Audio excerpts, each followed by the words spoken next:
we are about to be joined by one. And I'm not talking about Renee here. I'm talking about, well, you'll see. Keep your eyes peeled and look in that direction over there. That's his vocalization. And in a few seconds, everyone, we will be greeted by one of the stars of Mandai, Mr. Narnia himself, who needs a few more seconds, evidently. Oh, no, just kidding, there he is, everyone. Let's say hello to Narnia, our Bitteron. Now, the first thing that I bet you noticed about Narnia here is his super long tail. This tail is so long and almost the length of his entire body. He can use it like a fifth limb. This is a prehensile tail, making it especially perfect for hanging from branches and reaching far away tasty treats.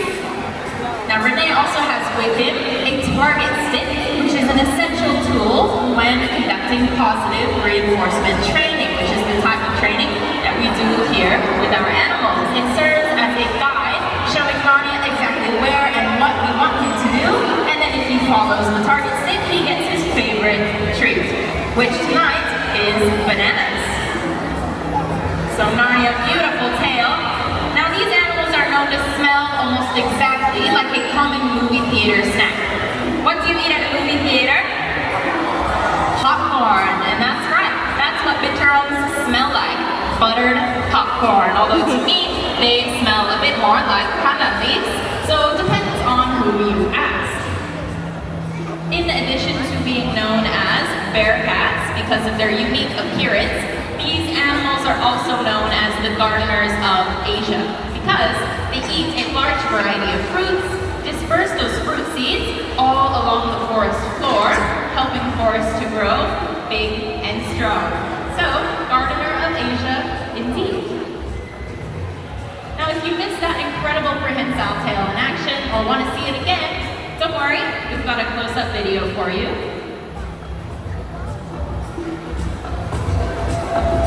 Bitterons like Narnia can weigh up to 15 kilograms, 15 kg. So that is one strong tail. Alright, who thought Narnia was pretty cool? Do you want to see more Bitterons? Yes? Glad you do. They're one of my favorite animals. But I'm not seeing any owls, which honestly that makes a lot of sense because these birds are very often heard, but very rarely seen. However, I think I see her now. Hello everyone, my name is Keitra and I have been here at Midnight, a very beautiful Malay fish owl. Alright, now Midnight and Katrina will be coming quite close to the front row, so please remain seated, keep that flash photography off, and do not try to touch Midnight, alright? Midnight recognizes us, her trainers, and if you touch her, she will not hesitate to tell you exactly how she feels with her very sharp talons. So do not touch Midnight.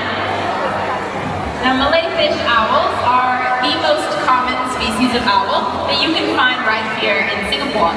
They are also known as buffy fish owls, and one of my favorite things about them, you know what? Let me have Katrina tell you about it. Right, so my favorite thing about owls are their wingtips, because they're super soft, which allows them to hunt almost silently. Now their prey can never hear them coming, which is why they have the nickname the friends of farmers, because they help to keep our rodent populations down. Alright, friend of farmers, you know what? I think, yeah, Midnight likes the sound of that. So everyone, with that, it's time to say goodbye to Midnight, our Malay fish owl, and Katrina. Bye-bye! Okay, so her flight may be silent, but that is not a silent bird. She's very talkative. And, okay, so Kat's favorite thing about owls was their wingtips, but mine is the way they're able to rotate their heads. So, my next guest is another owl, Oscar, our Eurasian eagle owl with Sushi, his trainer. Hello, Oscar. Hello, Sushi. Alright, now while Oscar and Sushi are busy getting set up, I need everyone's help with a little experiment. So what we are going to do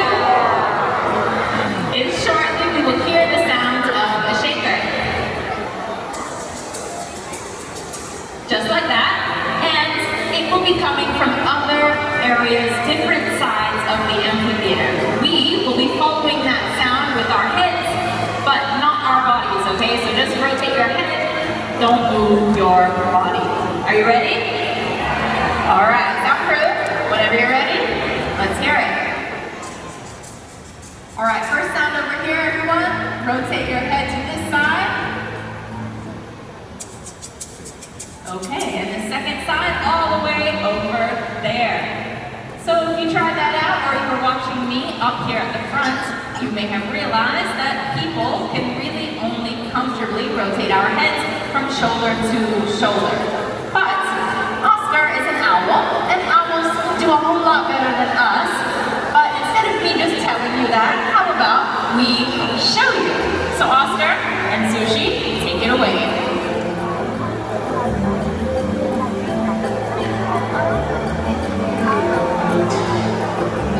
Reminder to keep your flash off. In the front row there's a flash. Alright. So clearly Oscar can do a lot better than us, but that was a bit fast. Do you want to see that one more time? Alright, Oscar, Sushi, if you don't mind, let's see that one more time.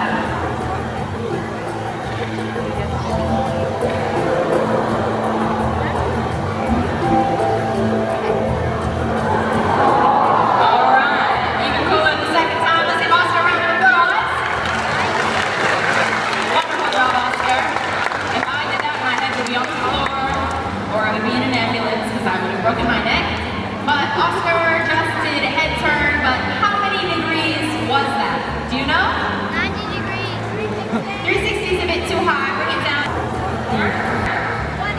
270. 270 degrees is the correct answer, and owls can do this is because they have double the amount of neck vertebrae or neck bones that we do. We only have 7 neck bones, but owls have 4 teeth. So it's no wonder they can rotate their heads so much farther than we can. All right, everyone, let's say goodbye to Oscar. Are you ready to eagle owl with Sushi? All right, now, these owls, Eurasian eagle owls to be specific, are one of the largest owls in the world. As I'm sure you just saw by Oscar showing off our wingspan. Home. If you missed that head turn, not an issue. We've got a video.